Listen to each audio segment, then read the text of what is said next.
Hello, everybody. Hello, and welcome to the last Friday in September. Folks, we made it. Okay, so this is the Q&A Friday that I do every Friday, and these questions are written down. If you are not familiar with my Q&A videos, these are things that are left in comments, emailed to me, or messaged to me through social media. All right, I don't know which question's coming first. We will just take it as we can. What have you learned from your work at home experience? If I've learned one thing, persistence pays. You may send out 100 applications in a month and not hear back for another month after that. Not everybody is hiring immediately. Sometimes the classes are a month and a half ahead. Um, if you know anything, it is you will be doing a lot of drug tests, trying to find the right work at home job. You'll be doing a lot of background checks. And listen, a lot of people are out there saying, what about my resume? If you need resume services, you can always look at the Work at Home Job Factory Facebook group, and they offer professional services. I've not used them, but I know a lot of people who have. And if you're not hearing back in a 3-month period for offers for an interview, then you need to look at your resume.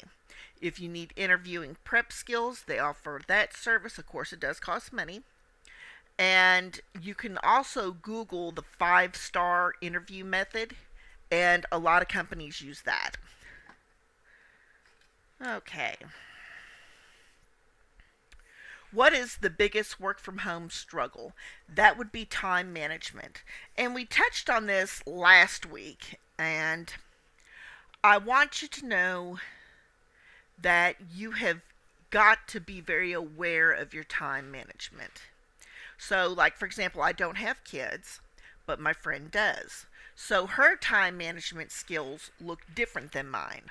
So she knows to prepare a couple of baby bottles and have them in the fridge waiting, to give the baby a bottle, put on some Paw Patrol on the TV, have them in their bouncy chair, or their glider, or their playpen, let them watch TV, have an easy accessible snack that she can hand them during her breaks. So during her breaks, her first 15-minute break, she changes the bottle out, make sure they're watching, they're okay, the diaper's okay, and everything like that. On her child that's a little bit older, who's a toddler, that they have their snack and their drink and their sippy cup. For people who have dogs, walk them before work, walk them during that 15 minutes, walk them on lunch break. Now, she prepares her lunch break because her break time is only 30 minutes. So before work, she makes a heat and eat, sticks it in some Tupperware, stick it in the fridge. So while her food is reheating, she's taking care of her child.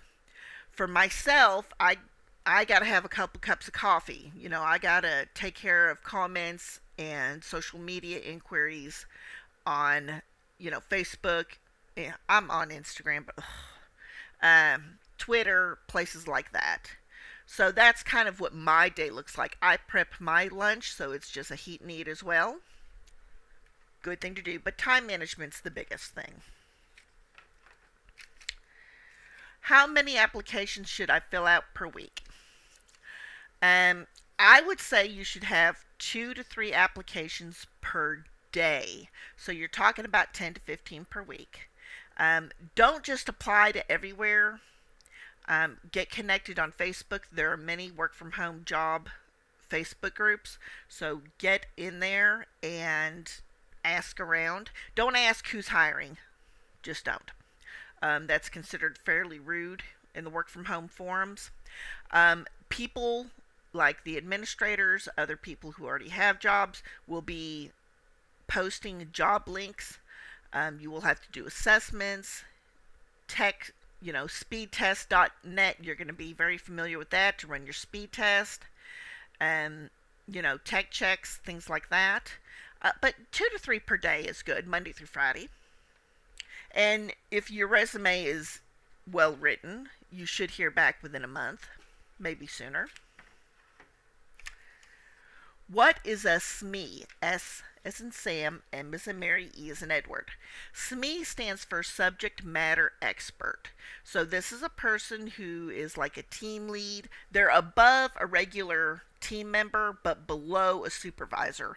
These are representatives who have demonstrated a wealth of knowledge about the company, its products and services, and can quickly help other representatives that need help. They still take calls, but they might be on Slack or Teams and able to assist you.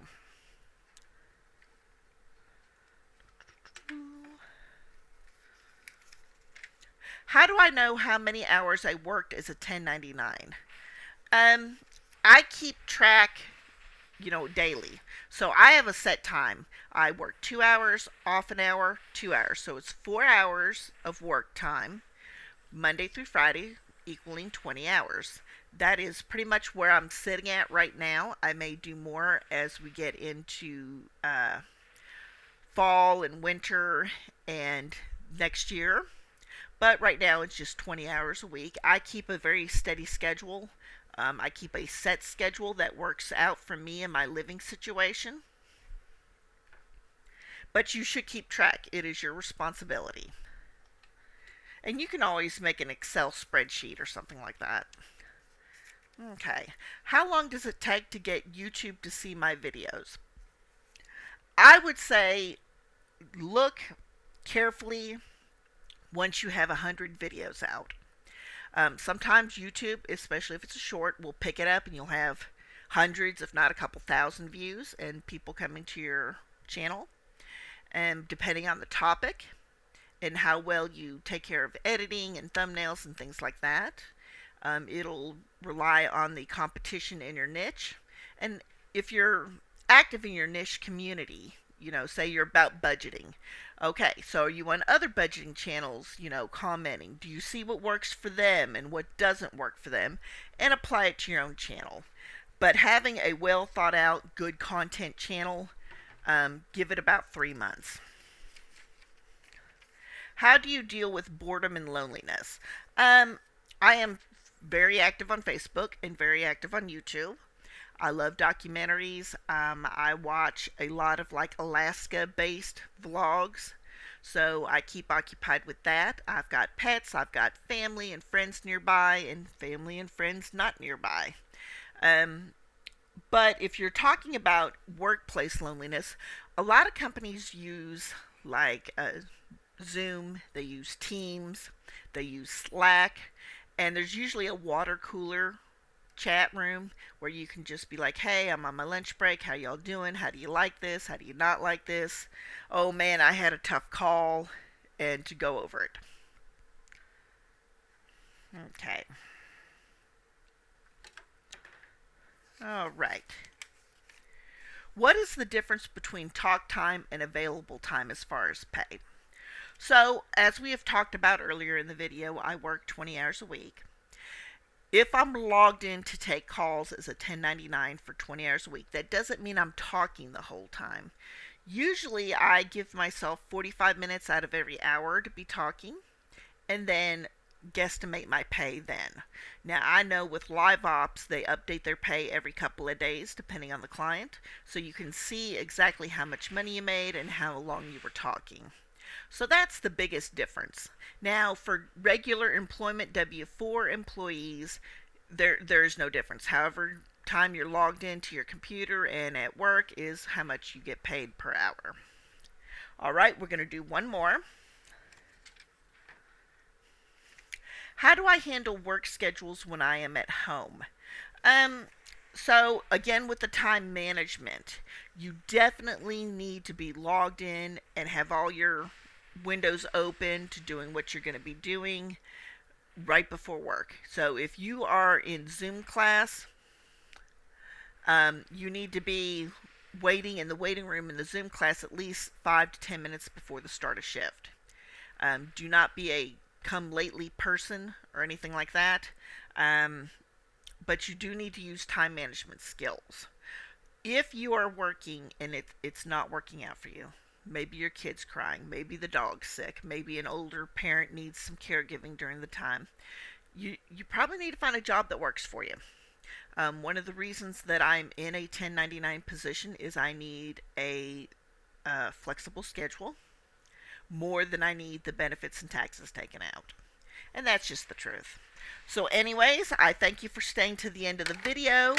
I appreciate it. If you like videos like this, feel free to go ahead and hit that subscribe button as well as the bell notifications. Thank you so much, and I will see you next time.